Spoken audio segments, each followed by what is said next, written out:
ჩვენ თუ გვინდა რომ გადავკიდოთ ესენი ერთმანეთს. ცოტა რისხვა ხარ? თუ რომელიმე თქვენთაგანი ჯერ კიდე ცოცხალი ხარ. სუცრემლი გადგება რომ ლაპარაკობები ასე, ხო? თული არა, უტაქტო კითხვა არის. ცეცხლი უკიდია, მე ვარ მაცივარზე დამული 15 წლის ბავშვი. გადარჩენილი ხარ ცოცხლად დაწვას. კაი საკითხია. და მე როგორ სახში მაცივარს რო გახსნი. ხო? და ბევრი პროდუქტები რო გიდევს და რო არიცი რა გამამზადო. ძალიან ბევრი საკვები იყრება ჩვენს კულტურაში, მენტალობაში შეცვალა და გაგვალენჩა გაგვაზარმაცა. ძალიან ბევრი ხაჭაპური არის, რომელია პირველი, რომელი არის დედა. აბა, ვერ ვიტყვი და გეტყვი. ვერ იტყვი თუ არ იტყვი. ევროპის კარი იყო მაინც სამეგრელო. საუკეთესო საუზმე გურამ ბაღდაშვილის გახდა. ამიტომაც აგვაქვს ბევრი ქრონიკული დაავადებები. ხორცი გაყინული თუ ნედლი? ელარჯი აღმოსავლეთისთვის ახლა სიმი ჩვენ ღორებს ვაჭმევს. შოთისპური, გუდის ყველი და ხაშლამა თუ ელარჯი ხარჩო და კოჭი. ლობიო ქართული არის თუ არ არის. ტოლმაზე ცელკე მოდი ვიდაოთ მაგაზე. ტოლმაზეც უნდა ვიდაოთ, მე და შენ. მოგესალმებით, მე გვანცა დარასელია ვარ და თქვენ უყურებთ ჩემი პოდკასტის მომდევნო ეპიზოდს. დღეს მყავს ძალიან საინტერესო სტუმარი. ის ჩემი მეგობარია და ამიტომ ცოტა ბღელა, იმიტომ რომ ბევრი რამ ვიცი მის შესახებ მე თვითონ და მგონია რომ თქვენ გაიგებთ ძალიან ბევრ ისეთ ამბავს, რაც აქამდე არ იცოდით. მას ქართული სამზარეულოს მცველსაც უწოდებენ, ის არის საერთაშორისო აღიარებული ქართველი შეფი, ძალიან დიდი ბექგრაუნდით, ბევრი მოსაყოლი ამბით და დიდი გეგმებით. და მინდა წარმოგიდგინოთ გურამ ბაღდაშვილი. მეც ყველა. როგორ ხარ გურამ? კარგად, ნახე როგორ ვიყავი ჩემ დაავადებთან მოუწესრიგდი, რომ შენთან სიმპათიურად ასე ვთქვით გამოვიყურო შენს პოდკასტში. მადლობა. დიდი მადლობა შენ. აღვნიშნე უკვე რომ ჩვენ ერთმანეთის მეგობრები ვართ და ბევრი რამ ვიცი შენი ცხოვრების შესახებ, მაგრამ მე მგონი ყველაფერი არც მე არ ვიცი. და მინდა რომ ჩვენი საუბარი დავიწყოთ, სანამ შევეხებით შენს წარმატებებს თუ ზოგადად იმ ძალიან მაგარ ხრიკებს, რაც ყველაფრის შესახებ ვიცი. არა მხოლოდ გასტრონომიაზე. მინდა რომ ჩვენს YouTube აუდიტორიას მოუყვე შენს შესახებ და მოყვე ზოგადად საიდან მოდიხარ, ვინ იყო შენი ოჯახი და როგორ შეიქმნა გურამ ბაღდაშვილი ისეთ პიროვნებად, როგორიც არის, იმიტომ რომ როგორი შეფი ხარ დაახლოებით მაინც აქვს ყველას წარმოდგენა, მაგრამ აი როგორ შეიქმნა შენი პიროვნება? საიდან მოვდივარ? აი მაგალითი სახში მაცივარს რო გახსნი. ხო? და ბევრი პროდუქტები რო გიდევს და რო არიცი რა გამამზადო. ამ ბევრ პროდუქტებს რო ჩაყრე და ძალიან მაგარი კერძი გამოგივა. აი ესეთი არის ჩემი შექმნის ისტორია. ვინ იყო ძირითადი ინგრედიენტი ამ კერძში შენი ცხოვრების? მამა ჩემი ქართველი იყო, დედა ჩემი ნახევრად გერმანელი, ნახევრად ბენდერი, ამიტომ აქედან გამომივიდა ეს აჯაფსანდალი, აი ეს რაც გითხარი, რომ მაცივრის დასუფთავების წესით რაც მოგჩება ცოტა და ქვაბში მოათავსებ, ხო? აი ესეთ შერეული სისხლის მატარებელი ვარ. კარგი, მინდა მიუბრუნდე შენს წინაპრებს. კაია რომ დაუბრუნდე. დაუბრუნდე შენს წინაპრებს, იმიტომ რომ ვიცი რომ ძალიან ბევრი რამე გადაგხდა თავს, შენს და შენს ოჯახსაც. აი, რა არის ერთი რამ, რაც გახსენდება დედაზე და ერთი რამ, რაც გახსენდება მამაზე, რო ფიქრობ შენს მშობლებზე. რომ მომიყვე. იცი რა არის, რომ ისტორიულად ჩემი მამის ფესვი იბადება მესხეთში. მამა ჩემის დედის ფესვები იბადება გურიაში. ხო? ბებია ჩემი ძალიან მცირე ასაკში მამაო იყო მისი მამა და მაშინ მამაოებს არ ჰქონდათ ეს საშუალება, რომ ესეთი ცხოვრება, ლაქშერი ცხოვრება და ამიტომ შვილი გააჩუქეს, ბებია ჩემი გააჩუქეს ფრანგ მეცენატზე, რომელიც ასპინძის რაიონ სოფელ ხიზაბაურაში იყო მოძღვარი, კათოლიკე მოძღვარი იყო. მიუხედავად იმისა, რომ ბებიაჩემის მამა იყო მართლმადიდებელი მამაო გორიაში, არ ქონდა მის საშუალება, რომ შვილისთვის მიეცა განათლება და მიეცა ის ცხოვრება, რომ ყოფილიყო განსაკუთრებულად დახვეწილი ქალბატონი ეკატერინე ანთაძე ბაღდოშვილისა ესე მთხოვა, რომ მის საფლავის ქვაზე დამეწერა. ხო. და დღემდე მოვიხსენიებ ეკატერინე ანთაძე ბაღდოშვილისა. ესე უყვარდა, ამაყობდა სტეფანე იყო პაპაჩემი, ჩემ პაპა, მამაჩემის მამა, რომელსაც მასაც ესეთი ტრაგიკული ისტორია მოყვება, იმიტომ რომ მოყვნენ მისი ოჯახი, მისი მშობლები, პატარა ბავშვები, მისი ერთი ძმა მუცელში, მის დედას ესე გადმოასახლეს, ჩამოყარეს ნახირივით, ნაწილი შიდა ქალთში, გორში, მეორე ნაწილი კიდე სანავარდოში. ესეთი არისტოკრატი ქალი, თან ცოტა სენტიმეტრებში გადავდივარ. იყო ულამაზესი, არაზროს მინახავს მის ფშხილზე აწიხილი ფშხილის ლაკი, აწიწილი თმა, ნაწნავი ქონდა კოჭებამდე და დღეში სამჯერ ამოიღებდა თავის ბიბლიას, თავდაცულობდა თან ამ თმას ივარცხნიდა. მოკლედ ეს იყო მისი ყოველდღიური რიტუალი. სუცრემლი გადგება რომ ლაპარაკობებიაზე, ხო? შეაჩერე ცოტა ხანი? გადმომე და მეც. ხო, კატუშა იყო აი ძალიან მაგარი. ხელსახოც რატომ მოგვეცით. აბღავლე? ეხლა ვერ გავიგე. ხელსახოც მოგვეცით. ხარიც რა არის რომ ეს პერიოდი არის რომ მე მომიწია პირველი მიგრაცია მოსკოვში 90-იანების დასაწყისი არის და მისი სიკვდილი ისე მოვიდა რომ მე ვერ გავიგე რომ დაიგზალა მე ვერ გავიგე თან ბოლო სანამ წავიდოდი მამაჩემის სიკვდილის მერე ალბათ 1-4 წელი მასთან ერთად ცხოვრობდი ვერც ნიშნავდა შენთვის. კი იყო უზარმაზარი გულის ადამიანი ძალიან არისტოკრატი, ძალიან ლამაზი.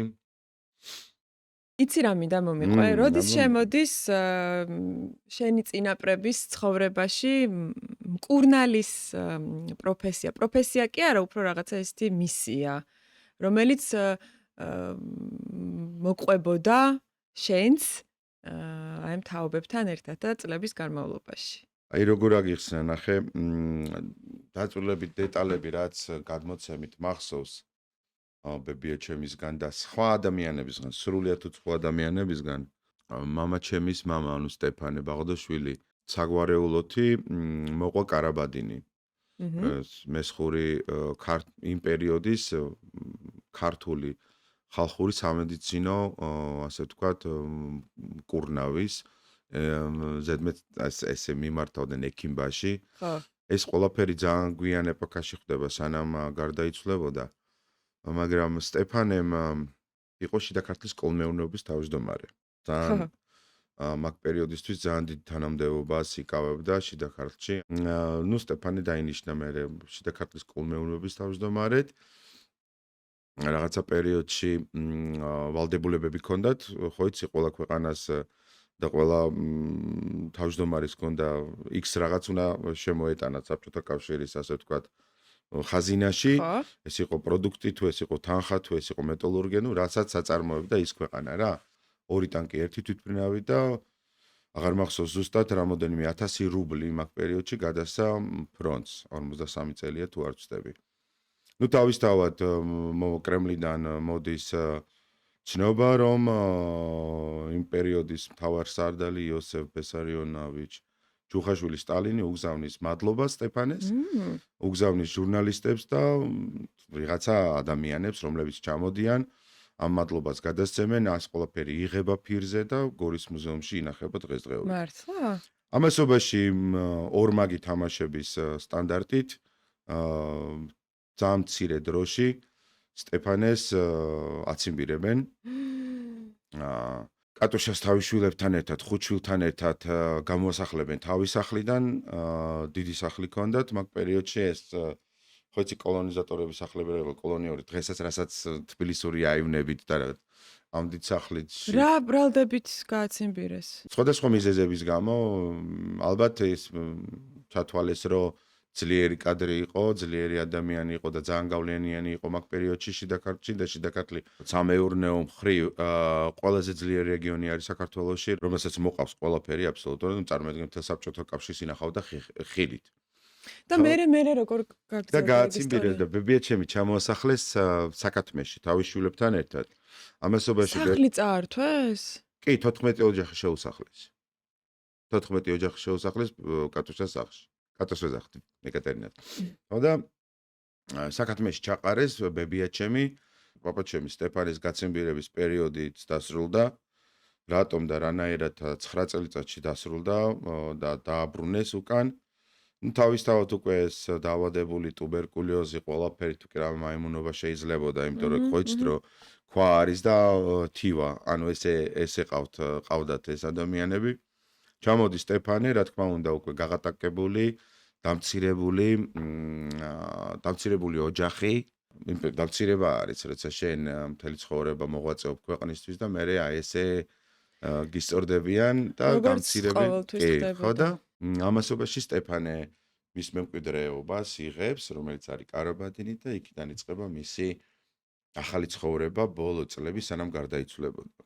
ანუ ხალხის მკურნალობა. პირველ რიგში ძველი ქართულიდან განმოთარგმნა, იმიტომ რომ ეს ხომ ძველ ქართულად იყო, ხო?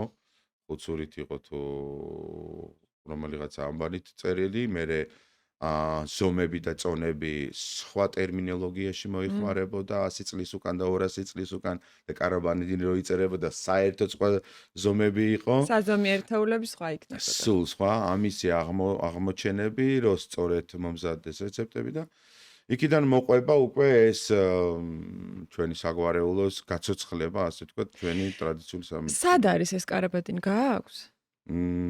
არ მაქვს, სადღაც არის. არის. ვეჭვობ რომ არის, მაგრამ სად არის? ესე ჯერ ვერ ვიტყვი. კარგი, რა იცი, რა რეცეპტები იცი ამ კარაბადინიდან? ვიცი რომ შენ გქონდა მცდელობა, რომ აი ეს შენი წინაპრების ასევე 90-იანებს მამაჩემსაც რო გაუჭირდა თავისი ცხოვრებაც რო აერია. მამაჩემაც 80 წელს ამოიღო კარადიდან, გამოიტანა კარაბადინი. კარაბადინი იყო ყოველთვის ბაღდოშვილების გადარჩენის და ამაღლების, ასე ვთქვათ, წიგნი. ხო და რატო არ გააგრძელე? ეს ქონდა მცდელობა 95 წელს. მცდელობა მქონდა, ერთ-ერთ ქალბატონთან ერთად თავის სალონი ქონდა, ესთეტიკა კლინიკა და ეგეთი რაღაც მკურნალობები. უბრალოდ ნახე ძალიან ჭაბუკი ბიჭი ვიყავი ახალგაზრდა და აი ესე მეუღლე და ცოლი, კაცი და ქალი რომ მოვლენ და ჩემთან უნდა ესაუბრათ ქალურ პრობლემებზე, მამაკაცურ პრობლემებზე, ძალიან დიდ დისკომფორტს განიცდიდნენ ადამიანები. ნუ დღეს რომ მოვკიდო, შეიძლება რომ გავაცოცხლო ეგ ყველაფერი, მაგრამ დღეს მე ისეთი პროფესია მაქვს და ისეთი მისია მაკისრია მე ჩემი ქვეყნის კულტურის პოპულარიზაცია, რომ ფიქრობ რომ ეგ შეიძლება ალბათ აი უკვე პენსიაში რომ გავალ. 60 წლიდან 1-10 წელი მიუძღვნა ადამიანების სიცოცხლის გადარჩენას. კარგი, მე გამიგია ისტორია, რომ გადარჩენილი ხარ ცოცხლად დაწვას, როცა გძარცვავდნენ. ძალიან პატარა იყავი. მართლა ეგ მხედრიონის პერიოდი. კი, ეგ არა, ძალიან პატარა რა უკვე 15-ის, სადღაც ესე 15 წლის ასაკში. სახლს მოუკიდეს ცეცხლი? ეს არეული საქართველო-აფხაზეთის ომი, ტოლვილები, მხედრიონი, ყველა სიარაღი, ყველა ყაჩაღობა. ნუ ხო იცით როგორი პერიოდი იყო, ახლა ვისაც გახსოვთ. ამ პერიოდში ახლა ავჭალაში ვარ დედაჩემთან ერთ-ერთ სახლში და იქ ნუ შემოცვიდნენ შეიარაღებული კაცები და გაიტანეს სახლი და ბევრი რაღაც დეტალები, რომელიც არ მინდა მოვყვე. ამაშობაში უკვე წარმოიდგინეთ რაღაც დოზით მცირე, მაგრამ რაღაცა დოზით მაწამეს, რაღაცა დოზით ცხელი უთოც იყო, რაღაცა დოზით სადგისიც იყო და ნუ ეს ყველაფერი მაძლიერებს, ოღონდ ნახე მე იცი როგორი ტიპი ვარ, რომ რაც არ ამკლავს მაძლიერებს და რაც უფრო ძირს ვარ და ვეხეთქები, მით უფრო მაღლა ვიწევი. ანუ ეს არის ჩემი ბუნებრივი ინსტინქტი. ხო და ამასობაში მე რომ არ გავქცეულიყავი ამ რაღაც დრო ქონოდა რომ წასულიყვნენ, რამოდენიმე ქურდობა მოხდა უბანში, ასე ვთქვათ, დამაბეს, მაცივარზე დამაბეს, ძალიან ისე და ამ სახს ცეცხლი მოუკიდეს, მიზანდასახულად თუ არა, შემთხვევით, ცეცხლი უკიდია, მე ვარ მაცივარზე დამული 15 წლის ბავშვი, კვამლი, ალი, სიცხე და ერთადერთი ის არის, რომ ფიზიკურად მე ყოველთვის ძალიან ძლიერი ანატომიურად ვიყავ, იმიტომ რომ ეს მამაჩემის მემკვიდრეობა მერიგო 15 კაცთან ჭუბობდა თავისუფლად. თუ რაღაც არ ჩაერტყა თავში, ვერ აქცევდნენ მოკლედ რა და დამული ვარ მაცივარზე, ცეცხლი, ალი, ბოლი, კვამლი და მე აი ეს ხელებ მიმული ამ მაცივარს ვცდილობ რომ გამოვათრიო მოკლედ და გავიდე სახლიდან, საკუთარი სახლია რა, პირდაპირ ბელეტაჟი არის და გადიხარ ეზოში. და გამოხვედი. ამ ცეცხლიდან გამოხვედი. კი, გამოვედი, ამასობაში მეზობლებმა ჩააქრეს რაღაცა.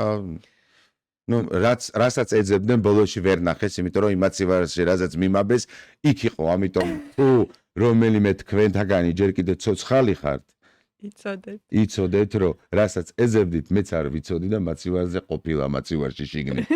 მინდა რომ გადავინაცვლოთ გასტრონომიაზე და მოდი ესე ვთქვათ, სამი მწვერვალი ქართულ გასტრონომიაში შენთვის რა არის? სამი კერძი. რთული კითხვაა? რთული არა, უტაქტო კითხვა არის პირდაპირ კითხვა, იმიტომ რომ ჩვენ თუ გვინდა რომ გადავკიდოთ ესენი ერთმანეთი და ვიღაცა გადავკიდოთ, არ მინდა შენი სუბიექტური, შენი პირის გემოსთვის, მოდი კარგი ესე მე ვთქვათ. ვფიქრობ, რომ სამი მწვერვალი ქართული გასტრონომიის რა არის? ბოლო 30 წლის განმავლობაში. ჩემი კარიერა დაიწყო 37 წლის უკან. მე არ ვიყავი 37 წლის აი მე უკან შეგეწყვი რომ დაბადებული. მე რომ დავიწყე მუშაობა, ამისათვის ორ ადამიანს ძალიან დიდი მადლობა მინდა გადაუხადო. აბა ვისონზე? ერთი ცოცხალი არის, მეორე ბიძაჩემი სამწუხაროდ ნათელში იყოს არ არის. ეს არის სიმონ ნასყიდაშვილი, გორის ინსტიტუტის დირექტორი იყო. ყველაზე მაგარი კაცი იყო გორში, ყველაზე მაგარი. რატო ხარ მისი მადლობელი? აი შენს და პროფესიულ მიშა ლოლაძე, სასტუმრო აჭარის იმ პერიოდში ინტურისტები ეკუთვნოდა მიშა ლოლაძე. ეს ორი ადამიანი იყო ჩემი ბიძგი იმისათვის რომ მე ვიყო ის რაც ვარ მე დღეს. ანუ ნახე მათმა მხოლოდ კარი გამიღეს იმისათვის რომ მე მამა რომ მომიკლეს და დავრჩი არაფრის გარეშე, იმიტომ რომ მთელი მემკვიდრეობა დაიკარგა. მთელი მისი ქონებები, თუ კი რამე ქონდა შეძენილი, დედაჩემი ცალკე, დიდი ტრაგედია, აი არა მარტო ჩემი ოჯახი, ბევრის ოჯახი ესე მოხდა. და ვფიქრობ, რომ ყველაზე დაჩაგრული ასაკის მე ვარ, ჩემს ასაკის ადამიანები ძალიან კარგულ თაობასაც ეძახიან. ვერც იმდენად დიდები იყვნენ, რომ თავი დაეცვათ და ბიზნესები ეკეთებინათ და ვერც აპდეიტი ვერ გააკეთეს, რომ თანამედროვე ტენდენციებს გაყოლიყვნენ. ამიტომ დაიჩაგრდნენ, ზოგი გარდაიცვალა, ზოგი წამალს გაეპარა, ზოგი დაიჭრა, ზოგი მოკვდა. ყველაფერი ერთად მოხდა, ამიტომ წარმოიდგინე, რომ ამ ორმა ადამიანმა გამიხსნა, ერთმა ის რომ დაურეკა მიშა ლოლაძეს და მეორე ის რომ მიშა ლოლაძემ იმ დროისთვის კრიმი ჩაიდინა. იმიტომ რომ 13-14 წლის ბავშვი დამასაკმა ოფიციალურად სასტუმროში. იქ თავისთავად ჩემი დრამები და ჩემი პრობლემები და ეს ბავშვი, რომელიც ფუფუნებაში, ნებივრობაში და მაგ პერიოდში უკვე ძალიან მდიდარი იყო მამაჩემი. ყველაფერი მქონდა. ანუ 500 მანეთი შემეძლო ლეიბი ამეწია, იმ პერიოდში ამეღო და წავსულიყავი მე ყიდა რაღაცა ცხოველი დიღმის ბაზარში, იმიტომ რომ ამ ფლორას, ფაუნასთან ვარ დაბადებიდან. და შენ ამ პროფესიამ პრაქტიკულად გადაგარჩინა, ხო? ძალიან მნიშვნელოვანი. ყველაფერი მომიტანა. კი, ყველაფერი მოგიტანა. ამ პროფესიამ მაჩუქა მიზანი, მაჩუქა ცხოვრება, მაჩუქა წარმატება, მაჩუქა სიდიდრე, მაჩუქა სიმაღლე, მაჩუქა ადამიანის აი ყველაზე ბევრი იცი რა და ყველაზე ხაზგასმით რასაც მე ვაფასებ აი თქვენი სიყვარული. აი ადამიანების, ამიტომ ჩემი და ჩემ დაბადების დღეს ძალიან ბევრი ადამიანი მინდა დავპატიჟო და უბრალოდ დიდი მადლობა გადაუხადო, რომ მე მაღიარეს, იმიტომ კი არა რომ ვინ ვარ მე, იმიტომ რომ როგორი ვარ მე. მოდი გადავიდეთ ახლა გასტრონომიაზე და მიუხედავად იმისა, რომ შენ მაინც ეს რაღაცა კლიშეებად აღიქვა ამ კერძების შეფასებებს, მაინც მინდა ესეთი ცოტა დამაინტრიგებელი კითხვები დაკისვა. კი ბატონო. აი მაგალითად, აი პირდაპირ არჩევანი მითხარი. შოთის პური, გუდის ყველი და ხაშლამა თუ ელარჯი, ხარჩო და კოჭი. რაიმე. ანუ ან სიკვდილი, ან გადარჩენა, უნდა აირჩიო. მოვყვეთ ახლა, აი მოვყვეთ თუ გინდათ აფხაზეთიდან, გამოვიაროთ მერე სვანეთშიც, სამეგრელოშიც, მაგრამ გეტყვი იმას, რომ თვითონ კერძი დავასახელოთ. დასავლეთის სამზარეულოში, დასავლეთი მთელ იმერეთი და გურია სამეგრელოს და აჭარის არის მაინც მეგრული სამზარეულო არის უფრო დიდებული და უფრო დახვეწილი და დავარცხნილი და რატომ? იმიტომ კი რომ მეგრელი ხარ. იმიტომ რომ დადიანების სასახლე, იმიტომ რომ ევროპის კარი იყო მაინც სამეგრელო. რა თქმა უნდა, ბევრად უფრო დავარცხნილი არის, ვიდრე აღმოსავლური სამზარეულო, იმიტომ რომ აღმოსავლეთს არ ეცალა, აღმოსავლეთი იყო ფარი, რომელშიც 24 საათში 28 საათი თავს იცავდა და გადარჩენაზე. მითხარი და სამცხე-ჯავახეთში იყო უკვე აი ვატიკანის დამალული საიდუმლოებები. ვერ მოხდა მისი ვერ მოხდა მესხური სამზარეულოს პოპულარიზაცია და რესტორნებში დანერგვა. არ მოხდა სამწუხაროდ. ჩვენ რო გადავხედოთ ხო მესხე-ჯავახეთიდან პრაქტიკულად ბიზნესმენებიც არ აყვავს ჩვენ ისეთი ცნობადი სახეები. ყავს ბევრი იმერელი, ბევრი მეგრელი, ბევრი გურული. ამიტომ რა თქმა უნდა რომ ეს ყველაფერი პოპულარიზაციას უფრო აძლიერებს. ბოდიში და გავაგრძელოთ კითხვა. რატომ არის ადამიანებს შორის ყველაზე გაცხარებული დავა აი ამ კერძებზე მითხარი? იმიტომ რომ ეს ჩვენ კულტურა. აი შეიძლება არქიტექტურაზე არის დავონ მათმა. ხვდები? მაგრამ როგორც კი შეეხება ჭამას მას, როგორც კი აი დასაცემელზე აი ხო არსებობს ტრადიციული სამოსი, ყველა კუთხეს ხო თავისი ქონდა. დღეს რომ შენი რომელი უფრო ლამაზი იყო, აი ვიღაც რაღაცა, მაგრამ როგორც კი შეეხები, რომელი აი ელარჯი აღმოსავლეთისთვის ახლა სიმი ჩვენ ღორებს ვაჭმევს, ხო? კახელი ესე იტყვის, ხვდები?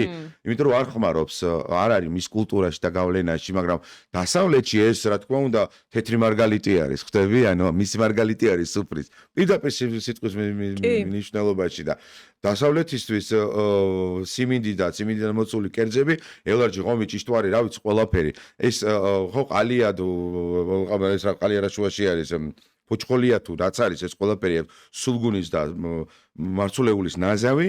არ ვიცი, იმიტომ რომ აი რო შევადაროთ ჩვენ და წავიდეთ შვეიცარიაში, ხო ალიგოც შეგვხვდება. ალიგოც პრაქტიკულად იგივე არის. რა არის ალიგო?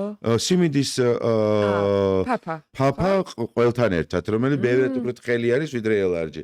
და აი უცხოელი შეფი რო ჩამოდის, ანუ იქაური რო მიაწვდის შენ ელარჯი, იტყვის და ალოხ სე ალიგო.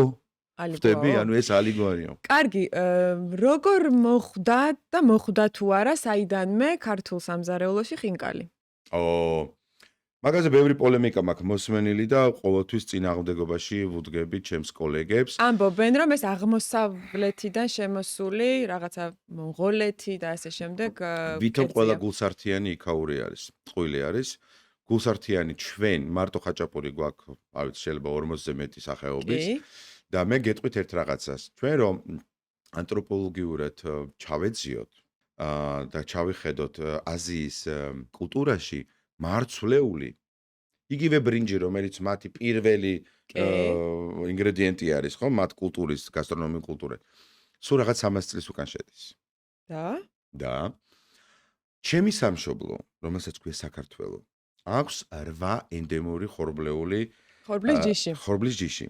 ამიტომ ფქვილთან, ცომთან და გულსართიანებთან მე ბევრი ვერ დამიდგება. მარტო იმიტომ ვერ დამიდგება, იმიტომ რომ მე როცა ცივილიზაცია და კულტურა მქონდა, ბევრ მაგ ქვეყანას ამბანი და საუბრის მეთოდი არ ქონდა. ჯერ კიდე ხეზე იჯდა, ბოდიში ამაზე ასე მკაცრათო ვიტყვი, მაგრამ ვიტყვი ჩემ ენაზე, ხელზე იჯდა და აი ესე საუბრებდნენ. ამიტომ მე ვერ ვიტყვი ამას. მე კიდე ხინკალი არის მთის კერძი, მთამდე ვერ მივიდოდა ვერც ერთი მონღოლი, ვერც ერთი შემოსეული თუ ჩრდილოეთიდან არ შემოვიდოდა. ანუ აქედან დასკვნა რომ ხინკალი კი არის ქართული კერძი? ხინკალი ვინაიდან მზე ყველა მთის ქართული ტომების ქართველური ტომების მდებარეობა არის და მთა მზესთან უფრო ახლოს არის, მათი გამოსახულება მოიპოვება დღეს ბევრ ქვაზე ამოფხაჭნელი თუ ამოძირწული თუ რაღაცა არის სალოცავი იყო თუ რაც იყო, ამიტომ მე და არის არიტუალო კერძი და არასდროს არ იყო სუფრის 99 ხინკალი შემეხვია. ხინკალი მწვანილით თუ მწვანილად? ორი ხინკალი. მარტო საქონლის შაშკვლავით და კულიავით ბოდიში და მარტო ცხვარი ბეთქონდარეთ მორჩა. ჩვენი გემოვნებები 11 მაინც. კი, რა თქმა უნდა, კი, ძალიან მომწონს ყველა ვარიაცია. აბსოლუტურად ყველა ვარიაცია, მაგი კი არა, ხინკულკების დაწყება რომ დავიწყე ხინკულკების გაკეთება და ტრიუფელი და იმითი გამლანძღეს გამაშპალიერის, მაგრამ უკვე 8 წელი არის მდგრად, მყარად ჩემს რესტორნებში. კარგი, რომელი კერძი არის მცდარად ქართული მაშინ? რაც გვაქვს ნუ ჩვენ სამზარეულოში? ბორშჩი ვიცით ახლა. სუფხარჩო. სუფხარჩო. და სუფხარჩოს ის ტოლმაზეც ელკე მოდი ვიდაოთ მაგაზე. ტოლმაზეც უნდა ვიდაოთ, მე და შენ. სომეხაზეს, თურქს, ავიც ყველას შევედავები მაგაზე და მართლა? ფილოლოგებს ჩავრთავ ტოლმასთან დაკავშირებით. ჩვენია ტოლმა? მაცალე მივალ ტოლმამდე. კარგი. მე ხო ველაპარაკე გულსართიანებზე. ხო. ხო, მაგრამ კომბოსტოსეული, ყველა კომბოსტოსეული არის აღმოსავლეთი, ანუ აზიის ქვეყნებიდან მოდის. ხო. კომბოსტოში შეხვეული, მაგრამ აქ როგორ იბადება მაგაზე, ჩვენ განვიხილავთ. მოდი ახლა დაუბრუნდეთ ხარჩოს, რომლის სწორი გამოთქმა არის ხარშო და არა ხარჩო. ანუ ჩ ემატება სლავური ენიდან და ხარშო მოდის ქართული ენიდან. დიდი ხანი რა უნდა ხარშო? დიახ, გენაცვალე. და სხვა ბურღულეული ემატებოდა ბრინჯის მაგივრად. ამიტომ ხორცი, ძვალი, ნარჩენი ძვლებისგან ნახარში წვნიანი კოლოგონებით გააჯერებული ბურღულეულით, ოკეი? იყო ქართული და რა თქმა უნდა, მისი დახვეწა მერე მოხდა საბჭოთა პერიოდში და რა თქმა უნდა, დაემატა კიდე ერთი ასო, ჩანაცვლა ჩ-ჩ-თი, გარუსულდა, გასაბჭოვდა და დაემკვიდრა ქართულ გასტრონომიას. და რა გახდა წვნიანი? იყო წვნიანი ყოველთვის. წვნიანი იყო. იყო წვნიანი. აი სახვლეპავი იყო, ხვდები? სახვლეპავი. ისე ქართული წვნიანები ბევრი არ გვაქვს. კი, როგორ არა? აბა რომელი? ნუ ჩიხირთმა. ჩიხირთმა ხო ქართული? ჩიხირთმა კახურია, შინდი შეჭამადები გვაქვს, მაწვრის შეჭამადები გვაქვს, ბოსტნეულის ბევრი ყურძნის შეჭამადები გქონდა ჩვენ, აი კი ბატონო, ხილის შეჭამადები. მესხეთში უამრავი შეჭამადები და თითქმის ყველა ძირი არის ცომეული. შემწვარი ცომეული, ხინკულკები, ატრიებით, კი ბატონო, აი ეს მეც ხინკალი რო შევქმენი ეს პატარა ხინკულკები, ეს ყველაფერი წამოსული არის ჩემის აპოხტის ხინკალი, წერო ხინკალი, ლოგოკინის ხინკალი, ეს ხო პატარა ხინკულკები ყველაფერი შეხვეული იყო, ეს ხო ყველაფერი იქაური რომაული ტრადიციებიდან შემოსული არის. იმიტომ რომ მესხეთი ხო მათ დაქვემდებარებაში იყო, ამიტომ იქ ქართული გემოები და ის ბაზა, რომელიც რა თქმა უნდა ჩვენ ვერ ვიტყვიეთ ახლა აქედან იტალიაში წავიდა რავიოლი თუ რავიოლის სისტემა ჩამოვიდა მესხეთში, მაგრამ აი ის ცომეულის რაოდენობას, რასაც ჩვენ ვუყურებთ იტალიაში, იმდენად დიდი არის, რომ აი იმ ქუნა ვიკამათოთ და არ არის კიდე ვერ იტყვი იმას, რომ აი იცი რა იქიდან აქეთ მოვიდე თუ აქედან მოვიდა. არის საშუალება, შანსი, რომ ერთდროულად იბადება. ერთდროულად იბადება. კულტურების შემოსვლასთან იმიტომ რომ ერთად. პროდუქტი შემოდის და ამ პროდუქტის დამუშავების მეთოდები გავს ერთმანეთს, მაგრამ იბადება ერთდროულად. ეხლა რაც ეხება ტოლმას. ქართული ფილოლოგია. ქართული ხო კარგად იცი ჩემზე? კი, ალბათ. კი, იცი ჩემზე კარგად იცი. ტოლმის სიტყვის ფესვი მითხარი. წარმოდგენა არ მაგურა. ტოლი. ტოლი. ტოლი? ტოლ ნაწილებად, ანუ? ფესვი არის ტოლი. კორინ, ხო? ფესვი. მერე? ტოლი ხო არის? კი. ტოლები რა არის? ტოლები რას ნიშნავს? ნუ თუ საზომ ერთმანეთის მსგავსი. ერთმანეთის მსგავსები. არის? კი, მერე? აბა მოდი ახლა. წავედით, დაუბრუნდეთ ახლა ისტორიას, რამოდენიმე ასეული წლით უკან. თუ გინდა საუკუნეებით წავიდეთ უკან და მოდი 8000 წლით უკან გადავიხაროთ. ყურძნის კულტურა და ტრადიცია იბადება სად? ვამტკიცებთ, რომ საქართველო არის კი აკვანი? ბატონო. ყურძნის ირგვლივ რაც გვიუტრიალებს, ყველაფერი ვამტკიცებთ, რომ ქართული არის და მათ შორის საქართველოს. ვაზის ფოთოლიც. ბრავისიმე. ეხლა ჩვენ თუ გადავხედავთ გეოპოლიტიკურად და გეოსტრატეგიულად ალბანეთი, საბერძნეთი, თურქეთი, ლიბანი, საბერძნეთი, თუ სასომხეთი, აზერბაიჯანი, აი იგივე ალბანეთი, ეს ყველა ამას აქვს ყველას თავისი ტოლმა. ხო? აქვს ყველას თავისი ტოლმა? ალბათ, ნუ არსებობს ყოველ დიდი შემთხვევაში ბრძოლა. დიდი ბრძოლა არის არსებობს, რეალურად მაგრამ ვისია ეს ტოლმა. მე შენ გეუბნები რომ თუ პირველი 100 არის ტ, თუ ფესვი ტოლმასი არის ტოლი, ტოლმები ყველანი ერთნაირები არიან და ჯარისკაცებივი ჩამდგრები არიან ქვაბში მოსამზადებლად. ხო? არიან ტოლებად? კი. რატომ არ არის ქართული? აი გეტყვი, ამბობენ რომ ტოლმა კი არ არის, დოლმა არის და ჩვენ ვეძახით ტოლმას. თუ მე ვხმარობ, თქვათ, ვაზი ხო ჩემი პროდუქტი არის, მაგრამ ეს დაკეპილი ხორცი მე ხომ მაქვს ხინკალი, ესე იგი გულსართიანებში მე უკვე დიდი ისტორია მაქვს, ხაჭაპურებიდან დაწყებული და გულსართიანებზე, იგივე მთის კერძებს, რომელსაც მივხედავ და ცომნახარშებ კერძებს და ჩიქთავსიანებს ხო გვაქვს ძალიან ბევრი. ასევე მესხე ჯავახეთი უმდიდრესი არის მაგათ და ის როგორც მე იმას ვაკეთებ, იქ ასე თურქეთშიც არ მზადდება. კარგი, რო არ ვილაპარაკოთ ხაჭაპურზე, არ არსებობს. შენ აღნიშნე, რომ ძალიან ბევრი სახეობა გვაქვს გულსართიანების და აი გაცხარებული დავა ასევე არის, რომ არა ჩვენი იმერული არის დედა ხაჭაპურების და თქვენ მერე დანარჩენებმა. მეგრელები ამბობენ, რომ სულგუნი თუ არ დაატე ზემოდან მან მოახერხე ის რა ხაჭაპურია, ხაბიძგინებია, მესხური ხაჭაპური. იმერული მესხური ხო, მოდი იცი რა არის, ძალიან ბევრი ხაჭაპური არის. რომელია პირველი, რომელი არის დედა? აბა? ვერ ვიტყვი და გეტყვი. ვერ იტყვი თუ არ იტყვი? არა, ვერ ვიტყვი და რატომაცა ვერ ვიტყვი, იცი? ხო. იმიტომ რომ ხაჭაპური ყოველთვის იყო საკრალური კერძი. კი. მრგვალი, ჯვარს დაუსვამდნენ. ანუ იმ ზეს, რასაც ეთაყვანებოდნენ? ის ხალხი გამოსახავდნენ ხინკლის კუჭზე. ხო? კუჭი ხო მერე დაიბადა. სანამ კუჭი შეიქმნებოდა რომ უყურებ ამ ხინკალს ეს ხო ბორჯღალო გაქვს. ასევე საკრალური კერძები უბრალოდ ტრადიციაში გადმოვიდა და ტრადიციაში გავრცელდა კუთხურად ყველამ თავისებური განსხვავებული ხაჭაპური აჩუქა მზეს. მიხდი?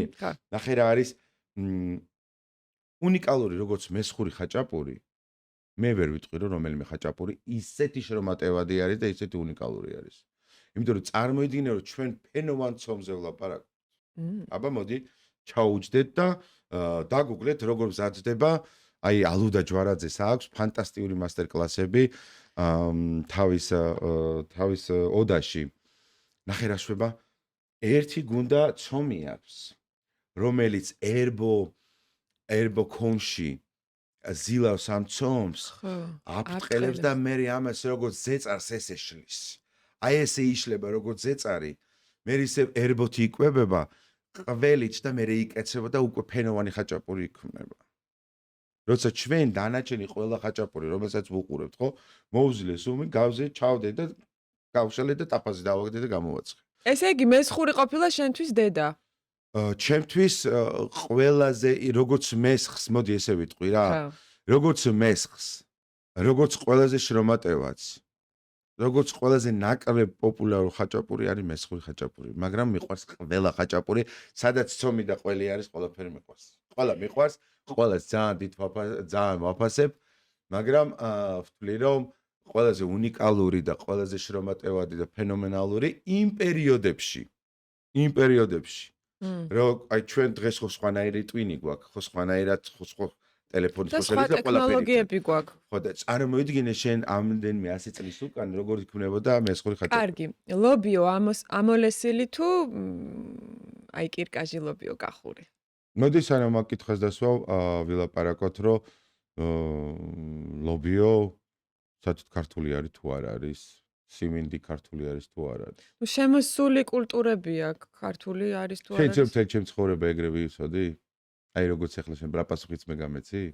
ნუ ვიტყვი რა არის სიმინდი არ არის მექსიკიდან და ოდესმე ყოფილხარ ჩვენ სახელმწიფო მუზეუმში? კი. აბა იქ არის ვანის არქეოლოგიური გათხრების ოქროს მონაპოვარი გულსაბნევები. ხო? გულსაბნევი. გულსაბნევები და იმ გულსაბნევებზე რეები არის გამოხატული საყურეებზე და გულსაბნევებზე და ამ სამაჯურებზე რეები არ მოხსენს. ლობიოს მარცვლები, სიმინდის ტაროები, სხვა კულტურები კიდე. მოდი ესეთი რაღაც ვთქვათ. ძალიან ბევრი საკვები იყრება, აი პირადად ჩემი სახლიდან, მოდი ესე ვიტყვი. სამწუხაროდ ძალიან ბევრი საკვები რჩება ძალიან კაი რა. საკითხია.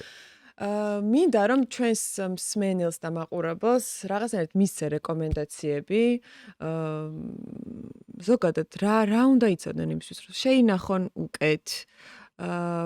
აი არ მოხდეს ისე რომ ამდენი საკვები დარჩეს გადასაყრელი და რა უნდა გავაკეთოთ მაგისთვის? არ არსებობს რომ ისტორია არ ჩავდო ყველა შენ ხო, კითხვაში, იმიტომ რომ მოკლედ. ისტორიასთან მიმულები ვართ. ისტორიულად ძალიან გვიჭირდა ომიანობის დროს. ხო. დამყარდა საბჭოთა კავშირი. მერე? ტალონები შეიქმნა. შეიქმნა მრავალფეროვანი პროდუქტები, მაგრამ ეს არ იყო 30 და 40 წლის უკან. წამოვიდა რაღაცა პერიოდი და დღეს ჩვენს სუფრაზე რესტორანში მომხმარებელი რომ მოდის, მეუნების საკმარისია აღარ გინდა. რატო გვაქვს აი ეს ბევრის ყიდვის და მოხმარების დაყრის სურვილი? კულტურა გვაქვს ბევრი, იმიტომ რომ ეს ალბათ რაღაცა პერიოდში აი იმ დეფიციტს ვივსებთ, რაც არ დეფიციტს გქონდა. ავსებ და ამ დეფიციტმა იყო რომ დაგღუპა, იმიტომ რომ ნახე პურის რიგის ოფიციალურად გამო? ომი ვერავინ ვერ მოგვიგო. ბრძოლები ბევრი მოგვიგეს. ჩვენს ბრძოლები დაგვიგო, მაგრამ ომი ვერცერთმა ვერ მოგვიგო ბოლო ჯამში. იმიტომ რომ ჩვენ აქ ვართ, ქართველები ვართ, ხო? ხო. ეხლა ნახე რა მინდა გითხრა. ერთადერთი საბჭოთა სტრატეგია გამოიყენა მაგ პერიოდის ხელისუფლებამ, რომ მე თუ ქართველს ფიზიკურად ბოლომდე ვერ მოვეღებ, მაშინ რომ გავწყვიტო.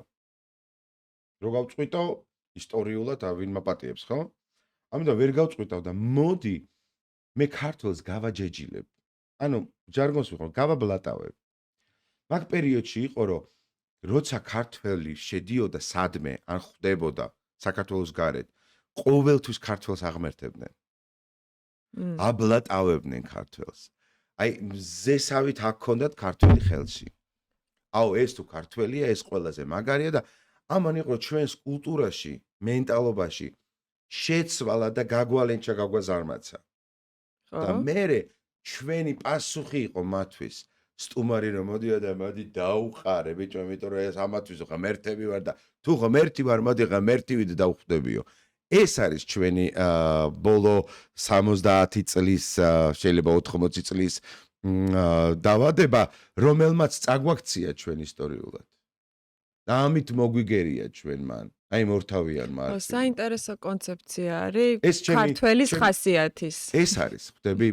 მე ესე აღვიქვა, იმიტომ რომ ნახე, მე ამას ვერ წავიკითხავ ერთად, ხო?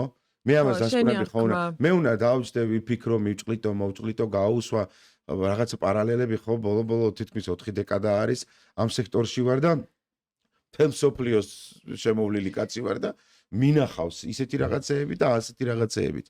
როგორ დავიცვათ ჩვენი დღევანდელი დღე? მოდი დავიწყოთ პირველ რიგში, როგორ მივუდგებით ჩვენ სუფრას. ჩვენ არ გვაქვს საუზმის კულტურა ოჯახებში. მართალი ხარ. და როგორც კი დილას გახსნი, ნახერას გიზავს ბებია, წუხანდელი შემწვარი კარტოფილი წიწილასთან და დაგიდებს საუზმეზე. ხო. რა შუაში არის? არ გვაქვს რა. თან ყემალს მოგცემს კიდე, რომელიც პირდაპირ მჟავიანობა არ ტყავს ჩვენ კუჭს. ამიტომაც აგვაქვს ბევრი ქრონიკული დაავადებები, კოლიტები, გასტრიტები და ჯანდაბა, რა ვიცი, თუ კი რამე კუჭნაწლავი და წყლურები და რაღაცა არის, მოდის აქედან. კარგი, საუკეთესო საუზმე გურამ ბაღდაშვილისგან რა იქნება? უცებ ხა მითხარ. უცებ? ხო. რა უნდა იყოს? აუცილებლად გახუხური ოცხობილად, ან პური, ხო? აუცილებლად. თუ ჭვავი იქნება, ბევრად უფრო საზოგადოება, ფიბრა უფრო მეტი აქვს და ეხმარება კუჭნაწლავის გადამუშავებას. აუცილებლად უნდა მივირთვათ კვერცხი, აუცილებლად უნდა მივირთვათ კვერცხის პროტეინი და ცივა. აუცილებლად თან უნდა დავაყოლოთ კიტრი, ნაკლებად პომიდორი, იმიტომ რომ პომიდორი უფრო მეტ შაქარს შეიცავს. თუ პომიდორი გიყვართ, მცირე რაოდენობით კანგაცლილი და პროტეინი დავამატოთ, შეიძლება იყოს ეს ორაგული, ან მოხარშული თევზი. იაფი ალტერნატივა. იაფი ალტერნატივა, მაშინ ცილა გვაქვს რომელიმე მარცვლეული, რომელიც ნახე, მოდი შევადაროთ 4-ვე დრო, როცა უნდა ჭამოს ადამიანმა მეტალებს, მინერალებს. კარგი. მოდი ავიღოთ ოქრო, ვერცხლი, რკინა და ჟანგი. ხო? ავიღეთ ესო. კარგი შედარება. კარგი შედარება არის. მიდი. მოდი ეს 4 მინერალი შეუბამსამაბისოთ 4 ღრულ კვებას. დავიწყოთ. საუზმე არის ოქრო. ოქრო. ამიტომ უნდა იყოს ძლიერი, ნოყიერი, რომ შენ თუ პიროსაზე ადგები დილას და სამსახურში ახლა როგორ უნდა ჭამო საუზმე დილის 9 საათზე და 7 საათზე, არა?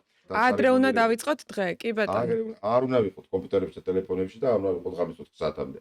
ნახე, მოდი ავიღოთ, საუზმე არის ოქრო. სადილი არის ვერცხლი.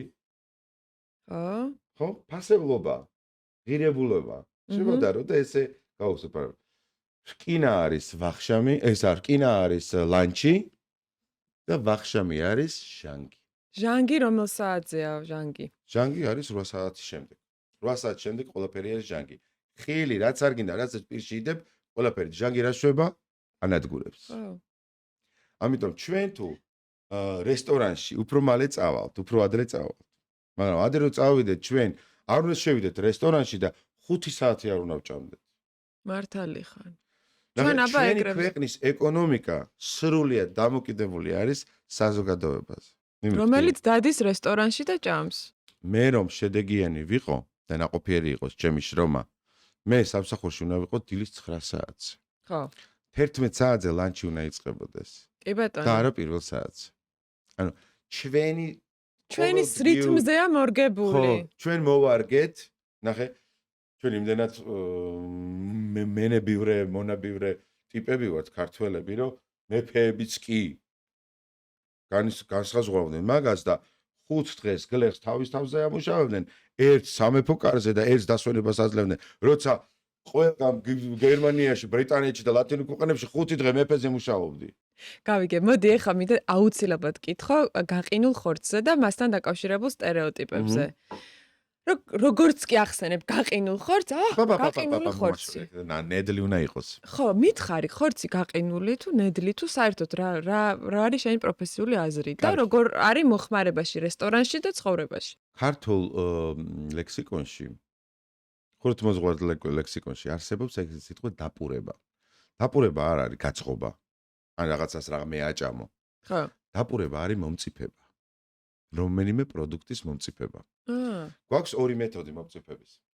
გინახავთ ფილმებში, ამერიკულ ფილმებში, სადღაც იქ მონადირე მოკლა, იხვი, ხოხობი და ჩამოკიდულია, გზამთარია და უკიდია ეს. გამოუშიგნავთ. ხოხობი თბილისში. ხოხობი ხო, თქვა. არა, თბილისში არა, ზამთარში ხო გინახავს, რომ უკიდია ეს ნანადირები. ხო, მერე? ხო, ფილმებში ხო გააკეთე? კი. რატო კიდია? ამ ხორცს ამწიფებს. ხო. იმიტომ რომ ნახე, ეს ხორცი კიდია და მწიფდება. ან ფუჭდება. არ ფუჭდება, იმიტომ რომ ყინავს.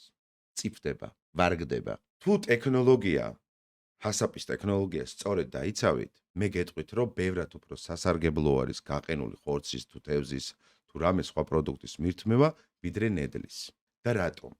იმიტომ რომ უნებურად -22 გრადუსი კლავს იმ ბაქტერიებს, რომელი ბაქტერიებიც არ კვდება ყურადღება 80 და 100 გრადუსზე მომზადების პერიოდში. 100-ც არ კვდება? არსებობს X ბაქტერიები, რომლებიც არა. ეხლა ნახე რა არის. ჩვენ ვიყიდეთ ხორცი, უნდა ვნახოთ სერტიფიკატი, რამდენ გრადუსზე არის გაყინული. და სავალდებულოდ პროდუქტი უნდა იყოს 22 გრადუსზე, -22 გრადუსზე გაყინული, მაგრამ როგორ უნდა გავალღოთ? მაქვს ნანახი, ჩემთანაც მაგ ნანახი და ნაჭყობარიც, მაგრამ ამოიღე და იმაში მიკროტალღურში შეეგდეს და გაალყვეს. კი რა მომწყვიტე რა თქმა უნდა. აი მაშინ ტირანი ვარ. მაგრამ როცა ვიღებთ -22 გრადუსზე, ანუ შოკირებულ ტემპერატურაზე გაყინულ პროდუქტს, მას ჭირდება 48 საათი +3 +7 გრადუსი, მაცივარი რომ გავვალყო. გავიგე.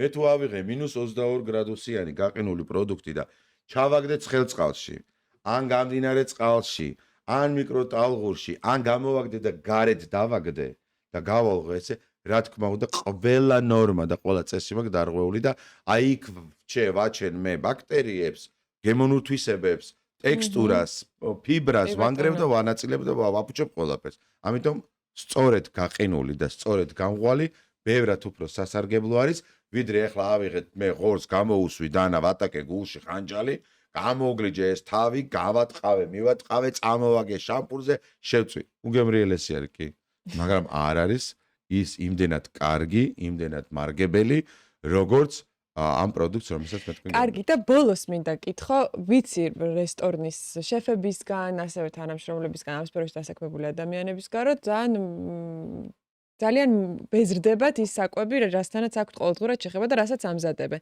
აი რა არის ყველაზე მარტივი კერძი, რომელიც ჭამაც სახლში გიყვარს, ან უცბად აი ხო მოამზადებ. აი ვიღაცისთვის სხვა არის შემწვარი კარტოფილი ოჯახურად. აი რაღაცა მარტივი, უცებ მოსამზადებელი, რასაც რესტორანში შენს მომხმარებლებს არ აჭმევ. სადღაც აი 10 წელია მე უკვე ბიზნესში ვარ. მაგრამ ამ ბიზნესში რო ვარ, წამყვანი, საჯი, მაღალი სცენები სხვადასხვა ქვეყნის, etc. ამასობაში ცოტა გამოვეცალე სამზარეულოს, ყოველდღიურ, ან კვათიდიანურ ცხოვრებას გამოვეცალე, მაგრამ სულ ვარ სამზარეულოს. კონტროლის კი ბატონო. მე ზაფხულში ყველაზე მარტივი არის ჩემი კიტრი პომიდორი, ყველის ნაჭერი და შეიძლება იყოს მჭადი, ან შეიძლება იყოს თონის პური. ეს არის სრულიად საკმარისის ჩემთვის საათით. ბევრად სასარგებლო, ბევრად დეტოქსი ვთქვა ხორცებიდან. შენ გინახავს რომ ექიმი რომელიც კურნავს და სიცოცხლეებს ჯუქრის თავის თავს უმკურნალოს. ჩვენც ეგრე ვართ. დიდი მადლობა იმისთვის რომ მოხვედი და ბევრი საინტერესო რამ მოგვიყევი შენ შესახებ. ჩვენს მაყურებელს და მსმენელს კი მადლობას ვეტყვი ყველა გამოხმაურებისთვის, რომელსაც გვიტოვებთ ხოლმე. შეგახსენებთ არ დაგავიწყდეთ ჩვენი არხის გამოწერა იმისათვის რომ არ გამოგრჩეთ ყოველი მომდევნო ეპიზოდი, რომელიც პირობას გაძლევს ვეცდებით რომ წინაზე საინტერესო იქნება. დროებით.